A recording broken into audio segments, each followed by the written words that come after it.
फक्ताङलुङ र कोशी किनार। कवि अरुण बराल। घामको रंग घोप्टिएर पहेँलो देखियो हिमाल, शयन कक्षको डिम लाइट झैं मधुरो देखियो पहाड। लाग्छ हरेक गोधुली साँझ बास्ना बोकेर आइरहेछ, भुइँ कुहिरो तमोर बोकेर ल्याइरहेछ। फक्ताङलुङको फेदमा मुजिङ्ना खेयोङना झैं रुखमाथि चढेर पिपिरी बजाउँदै सत्य गुरु साहिली हावामा सुसेलिहाल्छे। आऊ पेनेमा हात समाऊ। ए अर्धचन्द्र नयनी, कोशीको चिसो जल झैं नक्सा मात्र हुँ म, बासनाको भिरफुल टिप्न सक्दिन। साहिली तिमी हिमालको शिरबाट आयौ, म गङ्गाजीको तीरबाट आएँ। तिमी प्रकृति निष्काम उदायौ, म परलोकको यात्री काम विशेषले आएँ। म बीज तिमी धरती, म पुरुष तिमी स्त्री।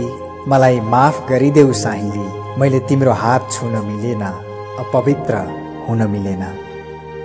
तिमी खुवालुङमा तान बुनेर बस, म कोशी किनारमा ध्यान गरेर बस्छु। मलाई माफ गरिदेऊ सत्य गुरु साहिली।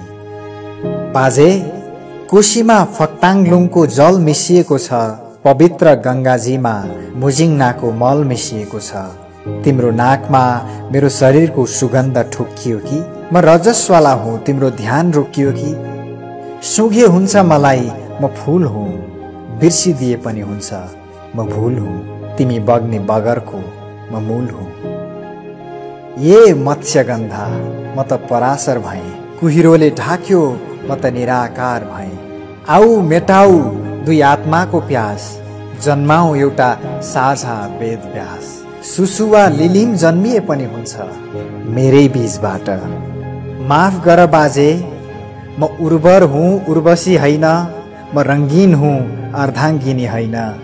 सुगन्ध हुँ बासना होइन, प्रकृति हुँ विकृति होइन। बुझेनौ तिमीले हिमालको रस, गङ्ग तीरमै अब ध्यान गर्दै बस। प्रलय आयो सम्बन्धमा, बाढी पस्यो बाँधमा।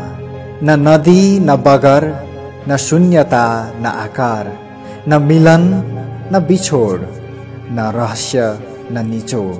न असार न सार, न परलोक न संसार। न देखियो फक्ताङलुङ, न रह्यो कोशी किनार।